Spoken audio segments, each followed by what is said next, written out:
Assalamualaikum warahmatullahi wabarakatuh. Salam sejahtera untuk kita semua.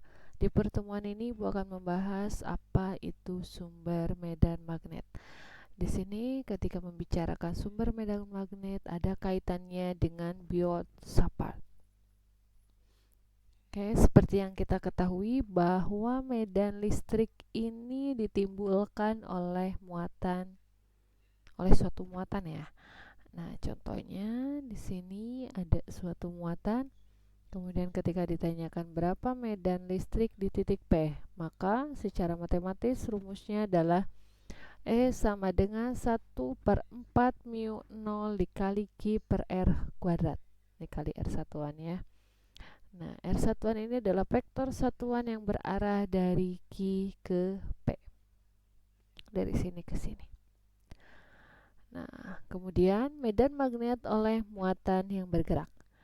Ini adalah muatan yang bergerak dengan kecepatan P menghasilkan medan magnet. Medan magnetnya sebesar apa? Medan magnetnya adalah B sama dengan mu 0 per 4 Pi dikali Q Pi dikali R satuan per R kuadrat. Nah, ini dengan mu 0 adalah 4 Pi kali 10 pangkat min 7 Tesla meter per ampere, atau yang biasa kita sebut sebagai permeabilitas vakum. Nah, ketika berkaitan dengan medan listrik itu ditimbulkan oleh suatu muatan. Nah, pertanyaannya bagaimana medan magnet itu timbul oleh siapa? Untuk medan magnet ini dia timbul disebabkan karena adanya arus listrik. Nah, ini di sini adalah hukum yang berkaitan dengan medan magnet itu, yaitu ada hukum Biot-Savart. Ini contohnya, yang warna kuning ini adalah kabel, kemudian dia arusnya mengarah ke sini. Berapa medan magnet di sekitar titik P? Bagaimana cara mengerjakannya? Ini adalah dB, kita ambil sampel dikitnya aja ya. Berarti di sini ada ds, kemudian ada sudut yang dibentuk antara dari ini arus dengan jarak. Ini dari sini ke titik P ini dinamakan dengan jarak R, sehingga untuk mencari medan magnetnya adalah mu 0 per 4 pi dikali I ds dikali R satuan per R kuadrat. Ini adalah secara matematis bagaimana itu hukum Biot-Savart. Nah, kemudian ada aturan tangan kanan. Ini kalau seandainya jempol ini kita umpamakan sebagai I, maka pergerakan 4 jari yang lainnya ini adalah yang dinamakan dengan medan magnet. Jadi berputar ya, karena ini kita dalam dalam lingkaran. Kemudian kebaliknya pun ketika seandainya arahnya dia ke bawah, maka medan magnet yang dihasilkan ini adalah kebalikan dari ini ya. Nah, di sini ada contoh koil radius R. Di sini ds ini dia tegak lurus terhadap R. Ini rumus Biot-Savartnya setelah dimasukkan ternyata diperoleh dB sama dengan mu 0 I per 4 pi dikali d theta per R ya. Kemudian nanti ini ada contoh soal, boleh dicoba. Kemudian kalau seandainya pertanyaannya adalah dia yang ditanyakan adalah medan magnet pada pusat lingkaran, ini bagaimana? Nah, ini rumusnya tetap Biot-Savart setelah dimasukkan ternyata diperoleh B sama dengan mu 0 I per 2 R ya. Sesuai dengan arahnya, kalau seandainya arah I-nya dia seperti ini, maka dipastikan adalah arusnya ini dipastikan medan magnetnya ini adalah dia masuk ke bidang atau menjauhi mata. Ini contoh soalnya, boleh nanti kita coba. Kemudian selain itu juga gini, ketika mencari medan magnet, kita bisa menggunakan hukum Biot-Savart. Namun ada beberapa kategori yang memang tidak bisa dikerjakan dengan menggunakan hukum Biot-Savart. Nah, di sini ada hukum Ampere.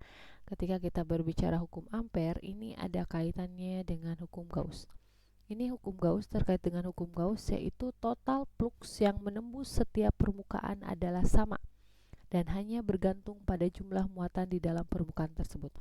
Flux adalah garis gaya magnet yang dihasilkan, berarti kemudian ada suatu bidang. Nah, ketika si flux ini dia bisa menembus bidang tersebut, maka ini berkaitan dengan hukum Gauss. Nah, ini juga sama bagaimana dengan hukum Ampere. Hukum Ampere adalah ini yang berada di kisaran ini. Jadi untuk mencari medan B ini adalah di sekeliling loop, pasti kita lihat arus yang bisa menembus loop ini adalah berapa. Nah, ini secara matematisnya adalah integral tertutup B dot ds sama dengan mu 0 dikali I. I ini apa? Ini adalah arus yang menembus bidang tersebut, ya. I sama dengan integral S Z dot dA. Nah, ini yang membedakan Biot-Savart dengan Ampere. Kalau seandainya Biot-Savart secara matematis seperti ini, kemudian hukum Ampere seperti ini adalah dari mana sumbernya? Sumber arus umum atau sembarang kalau untuk Biot-Savart. Kalau untuk Ampere adalah arus simetri. Contohnya apa? Kalau Biot-Savart contohnya adalah kawat berhingga, kawat loop. Kalau untuk hukum Ampere adalah kawat tak berhingga dan lembaran arus tak hingga. Nah, ini untuk mencari bagaimana penggunaan hukum Ampere, kita identifikasi dulu daerah yang akan dihitung medan B-nya, mencari medan B dengan aturan tangan kanan, arahnya dia kemana, kemudian pilih lintasan Ampere, kemudian hitung integral B dot ds, hitung arus, dan yang terakhir adalah gunakan rumus ini.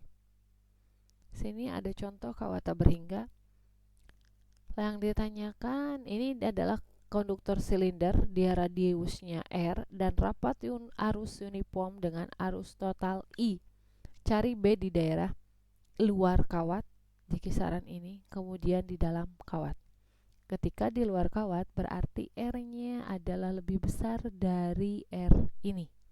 Kemudian ketika di dalam kawat berarti R kurang dari R ini. Ini contoh lintasannya, lintasan Ampere B. Oke. Ketika arus B-nya dia adalah ke sini, berarti arusnya dia adalah di sini, ya.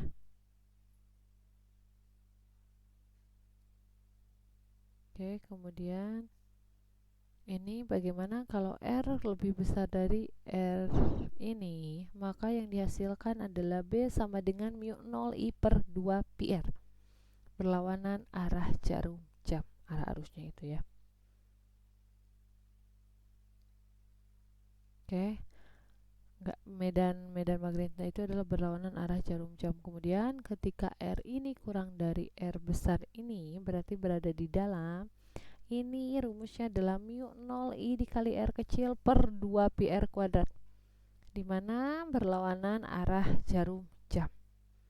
Oke, selain itu juga yang berkaitan dengan medan magnet yang menggunakan hukum Ampere ada solenoid. Nah, di sini ada kayak gulungan. Kalau yang ini dia gulungan renggang dan ini gulungan rapat. Untuk solenoid ideal biasanya uniform di dalam ketika BI yang di dalam ini adalah medan magnetnya ada. Kecuali kalau di luar itu dia 0. Itu bagi yang ideal. Nah, bagaimana kalau untuk pengecualian lain? Nah, di sini adalah medan magnet dari solenoid. Ini ada I, ini berarti arus yang ngalirnya adalah N dikali L dikali I. N ini adalah rapatan lilitan. N ini adalah N besar per L. N besar ini adalah jumlah lilitan, ya. Berarti ketika yang ditanyakannya N kecil, rapat lilitan, berarti ini jumlah lilitan per L, per panjang. Oke, sehingga rumusnya nih B sama dengan mu 0 NL dikali I per L atau mu 0 N L. Tapi ingat, N ini adalah jumlah lilitan per L. Nanti ini ada contoh soal, boleh dicoba. Oke, review singkatnya adalah bahwa ini berkaitan dengan persamaan Maxwell, ada hukum Gauss, kemudian ada hukum Gauss magnet, dan yang terakhir ada hukum Ampere.